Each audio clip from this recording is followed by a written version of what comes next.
Assalamualaikum warahmatullahi wabarakatuh. Perkenalkan, nama saya Alamul Huda dari kelas SI 203 dengan NIM 230 10 10 10 150 dengan prodi PJJ Sistem Informasi. Pada kesempatan kali ini saya akan membahas materi ujian akhir semester untuk mata kuliah Sistem Operasi. Untuk yang pertama yaitu pengertian sistem operasi. Sistem operasi adalah perangkat lunak yang mengelola perangkat keras komputer dan menyediakan layanan untuk program komputer. Contoh sistem operasi antara lain Windows, Linux, dan Mac OS. Setiap operasi memiliki beberapa fungsi utama. Fungsi-fungsi tersebut meliputi manajemen proses, manajemen memori, manajemen file, manajemen perangkat input-output, dan keamanan. Manajemen proses bertugas mengelola proses-proses yang berjalan di komputer. Manajemen memori mengatur penggunaan memori utama dan proses-proses yang berjalan. Manajemen file mengelola file sistem pada perangkat penyimpanan.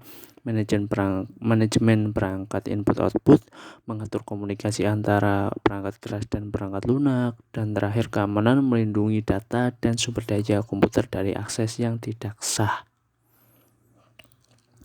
Sekarang mari kita bahas karakteristik dari sistem operasi open source.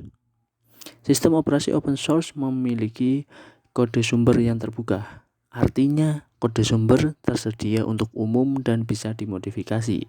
Sistem operasi ini biasanya dikembangkan oleh komunitas yang luas dan biasanya gratis atau berbiaya rendah.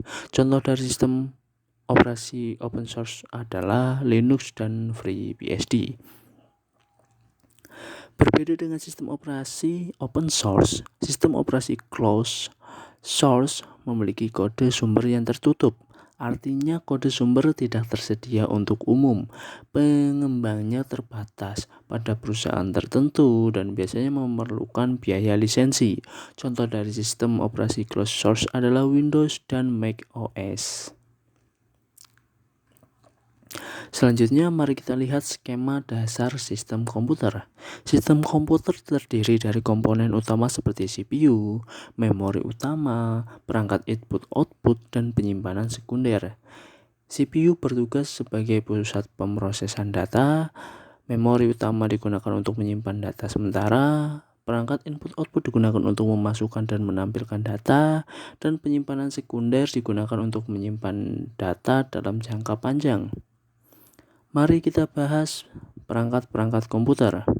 Perangkat input meliputi keyboard, mouse, dan scanner.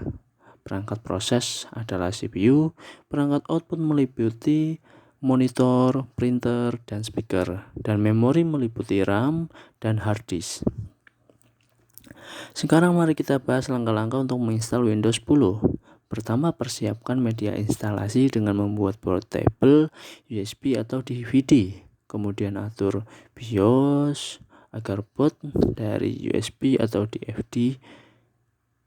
Ikuti wizard instalasi dan konfigurasikan pengaturan dasar seperti akun pengguna dan jaringan.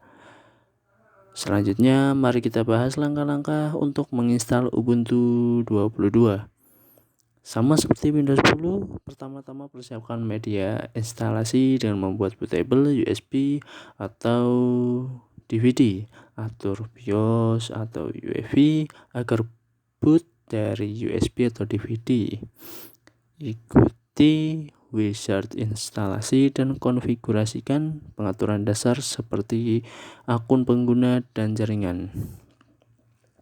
Sekian dari saya, terima kasih karena sudah menonton. Semoga penjelasan dari saya bisa membantu teman-teman sekalian dalam memahami materi ini. Wassalamualaikum warahmatullahi wabarakatuh.